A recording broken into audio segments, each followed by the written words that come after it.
Hi friends, మంచు బిందువు 13వ భాగం. నాకు కూడా చాలా బాగుంది. నాకు ఇష్టమైన పెయింటింగ్ని నాకు ఇష్టమైన నిధి చూడటం, అది కూడా నా రూమ్లో నిలబడి. లోపల రేగుతున్న అలజడిని అదుపు చేస్తూ గబగబా నడిచాను. తను అలాగే నిలబడి చూస్తున్నాడు తలుపుకి అడ్డంగా. ప్లీజ్ తేజ, జరుగు. అబ్బా, మొదటిసారి అనుకుంటా నీ నోటి నుండి నా పేరు వినటం.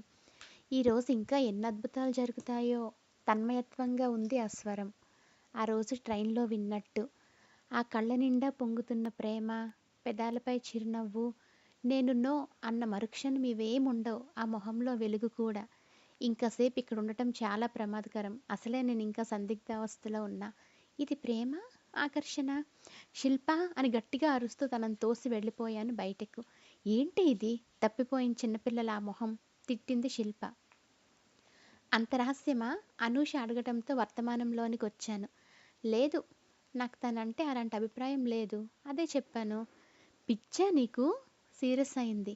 అంత ప్రేమించేవాడు దొరకడం నీ అదృష్టం. అది ఎందుకు అర్థమవటం లేదు నీకు?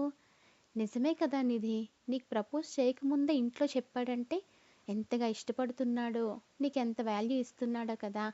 ఆలోచించు. ఇద్దరూ కాసేపు బ్రెయిన్ వాష్ చేసి వదిలారు. అయోమయంగా వెళ్ళిపోతుంటే చేయి పట్టుకుంది పల్లవి. నీకేది కరెక్ట్ అనిపిస్తే అదే చెయ్యి. ప్రేమ ఎల్లకాలం ఒకేలా ఉండదు, మారుతూ ఉంటుంది. ప్రేమని మాత్రమే కాదు, చుట్టూ ఉన్న పరిస్థితుల్ని చూసి నిర్ణయం తీసుకో. ఇదో పేదరాశి పెద్దమ్మ, తల కొట్టుకుంది శిల్ప. సింపుల్గా చెప్పిన సత్యం చెప్పింది పల్లవి. నిజమే కదా. తర్వాత తేజకు నా మీద ప్రేమ తగ్గి తన స్టేటస్కి సరిపోనేమో అనిపించవచ్చు. ముగ్గురికి బాయ్ చెప్పేసి ఇంటికి బయలుదేరాను. నా సెలవులు కూడా అయిపోయినట్టే. మళ్ళీ వారం వెళ్ళిపోదాం అనుకుంటున్నా. కోచింగ్ ప్రశాంతంగా అవుతుంది అనుకుంటే ఈ తేజ డిస్టర్బెన్స్ ఒకటి. కుదురుగా కూర్చొనివ్వక, నిలబడనివ్వక. మామయ్యని మళ్ళీ హాస్పిటల్కి తీసుకెళ్లారు. పరిస్థితి రోజు రోజుకి దిగజారిపోతుంది. మమ్మీ, డాడీ, నిషా కూడా వచ్చారు. అందరి మొహాల్లో అదే భయం. 2 రోజులకే డిశ్చార్జ్ చేసేశారు. రోజు రోజుకి క్షీణించిపోతుంది తన శరీరం. అత్త, మమ్మీ వంటింట్లో కూర్చున్నారు ఏదో మాట్లాడుతూ. నిషా కూడా వల్లికి ధైర్యం చెప్తుంది. నాకెందుకో ఎవ్వరితో మాట్లాడాలనిపించటం లేదు. మామయ్య కాళ్ళ దగ్గర కూర్చున్నా. బలహీనంగా నవ్వారు నా చేయి పట్టుకొని. పద పద, ఈరోజైనా వెళ్ళవా అంటూ లోపలికి వచ్చాడు విహారి. వద్దు, నాకు వెళ్ళాలని లేదు, ఖచ్చితంగా చెప్పేశాను. విహారి ఏం మాట్లాడకుండా వెళ్ళి డాడీని వెంట పెట్టుకొని వచ్చాడు. వెళ్ళమ్మా, ఈరోజే లాస్ట్ కావచ్చు. ఎలాగో మనం శనివారం వెళ్ళిపోతాం కదా అన్నారు డాడీ. అందరినీ ఆఖరిసారి చూద్దామని నేను కూడా సరేనన్నాను. కార్ మరోవైపు వెళ్తున్నట్టు చాలాసేపటి తర్వాత గమనించా. ఏంటి, రూట్ మర్చిపోయావా? విహారి వైపు చూశాను. లేదు, మామూలుగానే అన్నాడు. ఇలా అయితే లాంగ్ అవుతుందని చెప్పావు కదా. నీతో మాట్లాడాలి, క్లుప్తంగా అన్నాడు. తనేం మాట్లాడాలనుకుంటున్నది తెలుస్తూనే ఉంది, కానీ సందేహంగా ఉంది. నీ మనసులో ఇంకెవరూ లేరన్న ధైర్యంతో అడుగుతున్నా.